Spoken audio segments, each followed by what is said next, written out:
Guys কালকে তো আমি ডিম ভেজে তোমাদেরকে দেখিয়েছি যে কিভাবে ডিম ভাজা যায় রোদ্রের তাপে। তো আজকে আমি মাছ নিয়ে আসছি এখানে, দেখো। আর আজকে মাছ ভেজে তোমাদেরকে দেখাবো যে কিভাবে ছাদে বসে রোদ্রের তাপে মাছ ভাজা যায়। তো ফলো মি। মাছগুলো আগে মেখে নিচ্ছি, হলুদ মরিচ লবণ দিয়ে মাছগুলো আগে মেখে নিচ্ছি।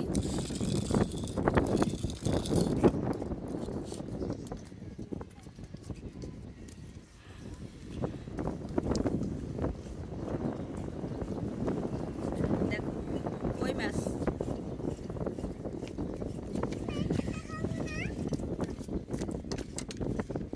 তেল দিয়ে যাবো।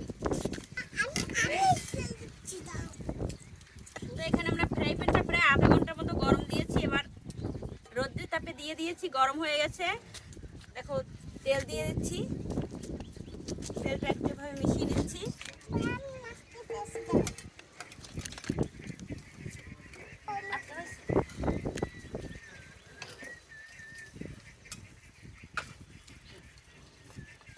উনি আজকে মাছ ভাজতেছে আমার কাছে, দেখো ঠিক আছে আমি মাঝখানে রাখি। গাইস এখানে আমি 15 মিনিট এভাবে রেখে দেবো আর দেখি যে এরপরে মাছ কোন পর্যায়ে যায়, আদৌ কি হয় রোদের তাপে না না হয় সেটাই তোমাদেরকে আজকে পুরোপুরি ভিডিওতে দেখাবো। তো আজকের ভিডিওটা হতে যাচ্ছে খুবই ইন্টারেস্টিং, সবাই কিন্তু খুবই মনোযোগ সহকারে একেবারে শেষ পর্যন্ত দেখবে আর তোমরাও এভাবে ট্রাই করবে। গাইস আধা ঘন্টা পর প্রায় আমার মাছের এক পাশ ভাজা হয়ে গেছে। এবার আমি এটা উল্টিয়ে দিই, দেখো কত সুন্দর হয়েছে।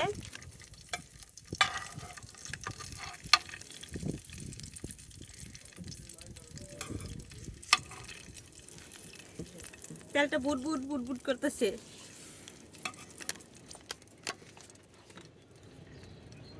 এভাবে রেখে দেবো আরো আধা ঘন্টা, অন্য পাশে হয়ে যাবে আশা করি। আজকে যেহেতু তাপমাত্রা অনেক বেশি 40 ডিগ্রি, আর আজকে 40 ডিগ্রি তাপমাত্রায় কিভাবে তোমাদেরকে কই মাছ ভেজে দেখাচ্ছি, তোমরা পুরোটা দেখো। গাইস আমার মাছ ভাজা কমপ্লিট, দেখো কত সুন্দর হয়েছে। এপাশ ওপাশ দুই পাশ খুব সুন্দরভাবে হয়ে গেছে। আর আজকের তাপমাত্রা যেহেতু এত পরিমাণে বেশি, এজন্য খুবই তাড়াতাড়ি হয়েছে। আমার প্রায় 1.5 ঘন্টার মতো সময় লেগেছে, দেখো।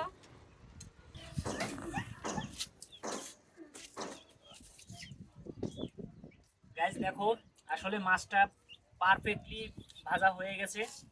আর তোমাদের একটু ভেঙে দেখাই, এটা দেখা যায়। দেখো মাছটা কত সুন্দর, সিদ্ধ হয়েছে না? হ্যাঁ, মাছটা একদম সিদ্ধ হয়ে গেছে।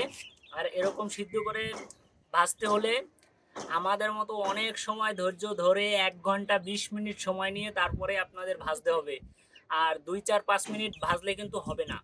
2-4-5 মিনিট আপনারা ভাজবেন, পরে বলবেন যে হচ্ছে না হচ্ছে না। 1 ঘন্টা 20 মিনিটই লাগবে 100%। আপনারা কড়া রোদে এরকম ফ্রাই প্যান রেখে দেবেন, তারপরে মাছটা ভেজে নেবেন আস্তে আস্তে। আর দেখুন কই মাছটা একবারে সিদ্ধ হয়ে গেছে, খেতেও একদম পারফেক্ট, একদম কড়াইয়ের মতোই রান্না হয়েছে।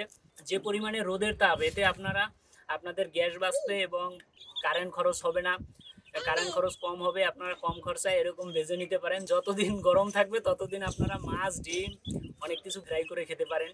আর ও হ্যাঁ, ভিডিওটি যারা যারা দেখছেন অবশ্যই শেয়ার লাইক সাবস্ক্রাইব সব কিছু করে দিয়ে আর কমেন্ট করতে ভুলবে না।